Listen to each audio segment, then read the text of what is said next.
231-223 dari kelas PBS 2F. Di sini saya akan menyampaikan tentang Perjanjian Giatri. Perjanjian Giatri merupakan peristiwa besar di masa silam. Situs sejarah ini hadir sebagai perekat ingatan kolektif masyarakat dengan peristiwa tersebut. Perjanjian ini lahir sebagai kesepakatan segitiga politik antara Pakubuana III. Pangeran memaklumi dari Perserikatan Perusahaan Dagang India Belanda atau FOC pada 13 Februari 1755. Nama Giatri sendiri diambil dari lokasi penandatanganan perjanjian. Tempat tersebut sekarang dikenal dengan Dukuh Kerten, Jatiharjo, Karanganyar, Jawa Tengah. Di masa silam, perjanjian Giatri ini dibuat dalam rangka meredam konflik yang telah terjadi berlarut-larut. Pasca perpisahan Keraton Kartasura ke Surakarta, api dari peristiwa Geger Pecinan ternyata belum mati tepat di sumbunya.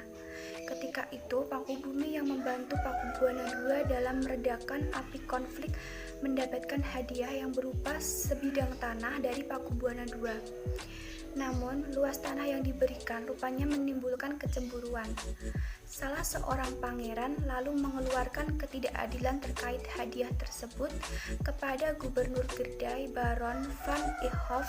Sang gubernur jenderal di Batavia itu lantas mengeluarkan keputusan yang membuat tanah tersebut tidak jadi dimiliki oleh Mangkubumi. Perlawanan ini mendorong Gubernur FOC untuk Jawa Utara Nicholas Hastings mengambil sikap untuk menyelamatkan daerah operasionalnya secara tertutup. Hastings melakukan perundingan dengan Pangeran Mangkubumi.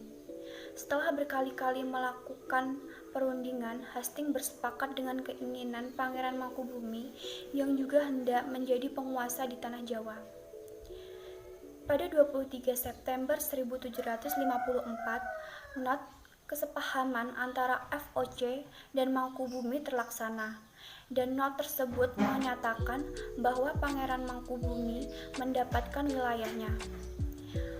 Pada 4 November 1754, Pakubuana III menyatakan persetujuannya terhadap hasil perundingan Gubernur Jawa Utara dengan Mangkubumi tersebut. Surat pernyataan itu disampaikan oleh Pakubuana III kepada Gubernur Jenderal FOC Jacob Moschal. Kesepakatan ini mendorong terjadinya sebuah perjanjian besar yang ditandatangani oleh di Desa Giatri beberapa kilometer di sebelah timur Surakarta. Penandatanganan perjanjian Giatri ini menjadi rangka dari terbelahnya tanah Jawa menjadi dua bagian yang dikenal dengan istilah pilihan nagari. Hal ini menjadi awal mula naik tahtanya Mangkubumi di Yogyakarta sebagai Sri Sultan Hamengkubuwana I. Dengan gelar Senopati ing Ngaloso Sayyidin Panutugami Khalifatullah sejak ditandatangani pada 13 Februari 1755. Akan tetapi, keterbolehan masyarakat tersebut tidak terjadi seketika pasca perjanjian Giatri.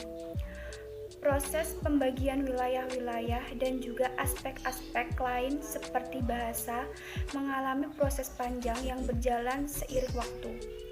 Perjanjian Giatri yang tidak merinci pembagian wilayahnya pada gilirannya menimbulkan rentetan-rentetan peristiwa.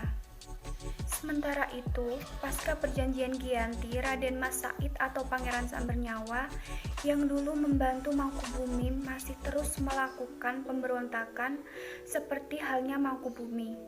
Pangeran Sambernyawa yang juga merupakan kerabat Pakubuana turut menuntut hak sebagai pengusaha wilayah.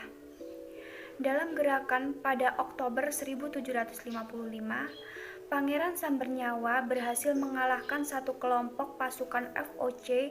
Kemudian pada Februari 1756, ia hampir membakar keraton yang baru didirikan di Yogyakarta. Setelah perang bertahun-tahun, FOC akhirnya menyudahinya dengan penandatanganan Perjanjian Salatiga pada 1757. Perjanjian ini membuat tanah Jawa kembali membaik. Pada perjanjian ini disepakati bahwa Pangeran Sambernyawa mendapat sebagian dari wilayah kekuasaan Surakarta.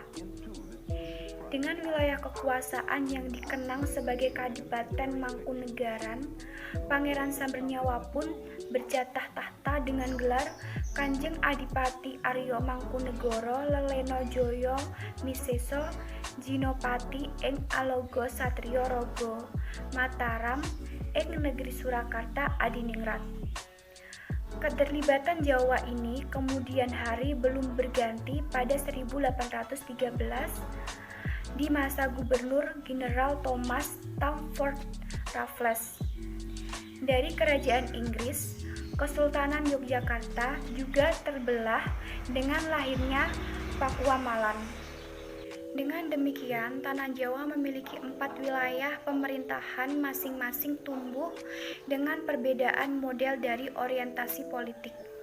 Hal ini pun mengantarkan Jawa pada rupa yang beragam dinamika politik yang digerakkan oleh angin revolusi pada pertengahan 1940 membuat masing-masing mengalami nasib yang berbeda. Hal ini berujung pada perbedaan status hingga hari dinasti Republik Indonesia. Kesunanan Surakarta dan Kadipaten Mangkunegaran menjadi situs cagar budaya. Sementara wilayah Yogyakarta yang di dalamnya juga terdapat Pakualaman menjadi daerah istimewa. Cukup sekian, hanya itu yang bisa saya sampaikan. Bila ada salah kata saya mohon maaf. Wassalamualaikum warahmatullahi wabarakatuh.